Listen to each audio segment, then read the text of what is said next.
اعوذ باللہ من الشیطان الرجیم بسم اللہ الرحمن الرحیم السلام علیکم ورحمۃ اللہ وبرکاتہ۔ پیارے دوستو، اکثر لوگوں کو رات کو نیند نہیں آتی، جس کی وجہ سے ان کی صحت پر کافی برا اثر پڑتا ہے۔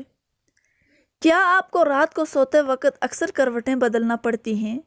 تو اس کی وجہ جو بھی ہو، مگر اس کا نتیجہ جلد موت کا سبب بھی ہو سکتا ہے۔ یہ بات برطانیہ میں ہونے والی ایک طبی تحقیق کے سامنے آئی ہے۔ ایک یونیورسٹی کی تحقیق میں بتایا گیا ہے کہ جن افراد کو رات کو نیند نہیں آتی یا آدھی رات کو جاگتے رہتے ہیں، ان میں موت کا خطرہ بہت زیادہ ہوتا ہے۔ اس تحقیق میں 5 لاکھ درمیانی عمر کے افراد کو شامل کیا گیا تھا اور دریافت کیا گیا تھا کہ نیند کے مسائل سے 2-4 افراد، بالخصوص ذیابیطس کے مریضوں میں، اس کے نتیجے میں کسی بھی وجہ سے موت کا خطرہ 87% تک بڑھ جاتا ہے۔ محققین کا کہنا تھا کہ ہم پہلے سے ہی جانتے ہیں کہ نیند کی کمی اور خراب صحت کے درمیان مضبوط تعلق موجود ہے، مگر نئے نتائج چکا دینے والے ہیں۔ انہوں نے کہا کہ ڈاکٹروں نے نیند کے مسائل کو بہت زیادہ سنجیدہ لینا چاہیے تاکہ ان میں خطرے کو کم کیا جا سکے۔ ان کا کہنا تھا کہ ذیابیطس سے ویسے ہی مختلف امراض سے موت کا خطرہ 87% تک بڑھ جاتا ہے، مگر ایسے مریضوں کو بے خوابی یعنی نیند کے دیگر مسائل کا سامنا ہو، ان کے لیے یہ خطرہ 87% تک بڑھ جاتا ہے۔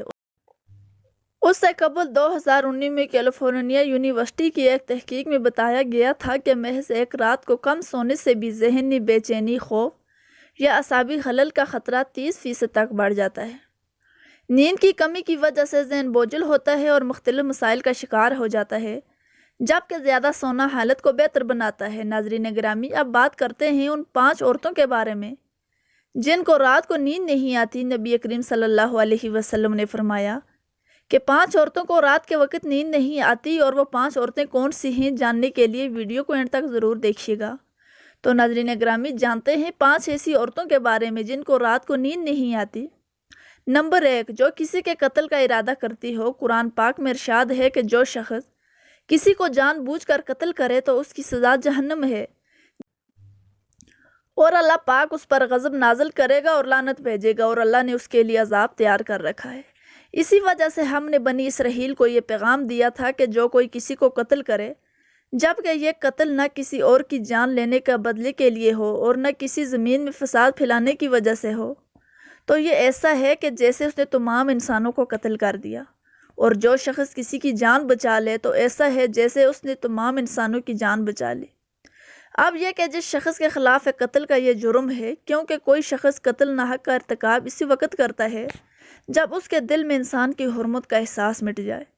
ایسی صورت میں اگر اس کے مفاد کا تقاضا ہو تو وہ کسی اور کو بھی قتل کرنے سے دریغ نہیں کرے گا، اور اس طرح پوری انسانیت اس کی مجرمانہ ذہنیت کی ضد میں رہے گی۔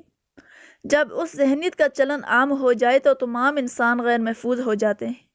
لہٰذا قتل حق کا ارتکاب چاہے کسی کے خلاف کیا گیا ہو، اور وہ چاہے مرد ہو یا عورت، تمام انسانوں کو یہ سمجھنا چاہیے کہ یہ جرم ہے، ہم سب کے لیے خلاف کیا گیا ہے۔ نمبر 2، جس کے پاس مال و دولت ہو اور اسے کسی پر بھروسہ نہ ہو۔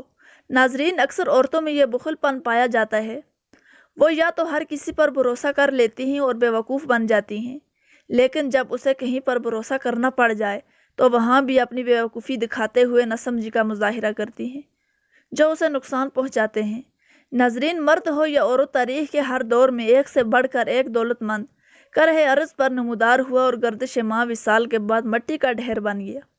اس کے باوجود حضرت انسان سمجھنے کے لیے تیار نہیں ہے۔ دولت کے انبار پانے کے بعد صرف پیغمبر اور اولیاء ہی استقامت پر کھڑے نظر آئے، ورنہ زیادہ تر دولت نے انسان کا دماغ خراب کیا اور انسان غرور کا شکار ہوا۔ اور پھر یہی وہ مقام ہے جہاں پر اس کائنات کا اکلوتا وارث خالق کائنات حرکت میں آتا ہے، اور پھر وہ دراز رسی کو کھینچ کر انسان کو نشان عبرت بنا دیتا ہے۔ نمبر 3، وہ عورت جس نے لوگوں سے بہت سی جھوٹی باتیں کہی ہوں اور جو لوگوں پر جھوٹے الزام لگائے ہوں۔ ناظرین، یہ ہر عورت کی فطرت ہے کہ وہ جو بھی باتیں کرنا شروع ہو جائے تو دنیا کی کوئی طاقت اسے روک نہیں سکتی، اور یہی اس کی حکامت اسے لے ڈوبتی ہے۔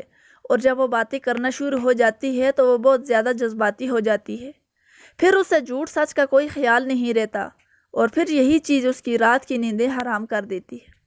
حدیث شریف میں ہے کہ جھوٹے 2 قدم بھی ہٹنے نہیں پائیں گے، اللہ تعالیٰ اس کے لیے جہنم واجب کر دیں گے۔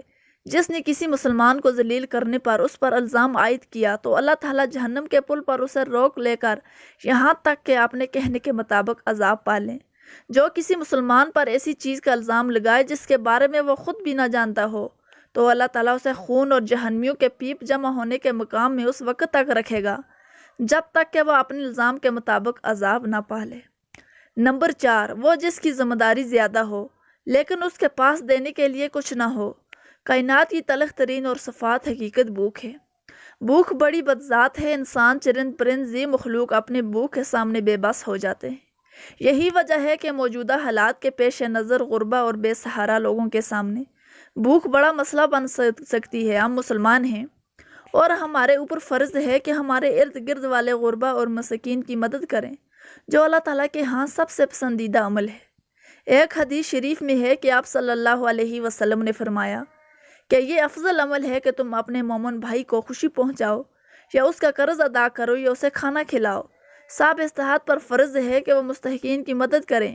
نمبر 5، جو کسی کے عشق مبتلا ہو اور جدائی سے ڈرتا ہو۔ کسی اپنے کی جدائی کبھی بھی آسان نہیں ہوتی۔ اس جدائی کا احساس آپ کی دنیا کو برباد کر سکتا ہے اور ڈپریشن کا بھڑکا سکتا ہے، وجہ چاہے کچھ بھی ہو۔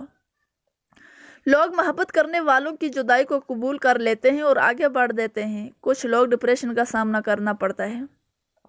اللہ پاک سے دعا ہے اللہ پاک ہم سب کی پریشانیاں دور فرمائے، آمین ثم آمین۔ تو محترم ناظرین، امید کرتی ہوں کہ ہماری آج کی ویڈیو آپ کو پسند آئی ہوگی۔ اگر ویڈیو پسند آئی ہے تو ویڈیو کو لائک کریں اور چینل کو سبسکرائب کریں تاکہ اس طرح کی اور بھی مزید معلوماتی ویڈیو آپ